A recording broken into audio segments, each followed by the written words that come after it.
నేను పవన్ కళ్యాణ్ కు పెద్ద ఫ్యాన్ను, చిరంజీవికి మెగా అభిమానిని అని చెబుతూనే రామ్ గోపాల్ వర్మ మెగా ఫ్యామిలీపై పంచులు వేస్తుంటాడు.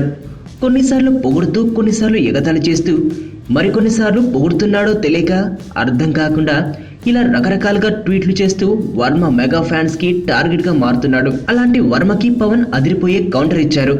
అదేంటంటే తాజాగా సర్దార్ గబ్బర్ సింగ్ ను హిందీలో రిలీజ్ చేయొద్దు అని వర్మ మొత్తుకున్నాడు. చేస్తే అది పెద్ద తప్పు అవుతుందని చెబుతూ వచ్చారు.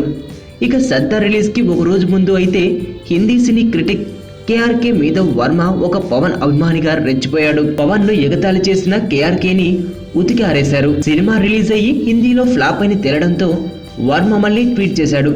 సర్దార్ ను హిందీలో రిలీజ్ చేయొద్దని నేను ముందు నుంచే చెబుతున్నా, పవన్ నా మాట వినలేదు.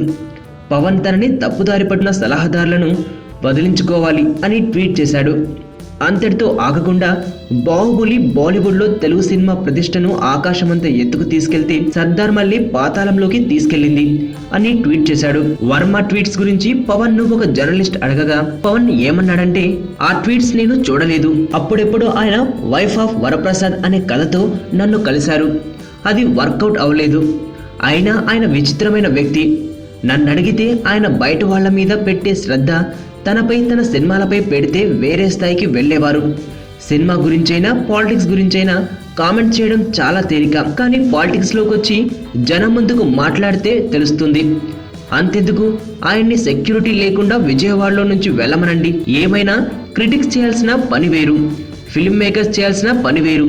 ఆయన తోటి ఫిల్మ్ మేకర్ అనుకుంటాను, కాదంటే నాకు లోపల వేరే భాష చాలా ఉంది, నేను స్ట్రిప్ చేసి మాట్లాడగలను అంటూ వర్మకి ఒక రకమైన వార్నింగ్ ఇచ్చాడు పవన్. దీనిపై వర్మ ఎలా స్పందిస్తాడో వేచి చూడాలి. కలూరి సింతామణి నా పేరంటే తెలియనోళ్ళు లేరే జాని, వయసు లెక్క సీక్రెట్ గాని నన్నడగ మాక అంటాంది జారేవుని.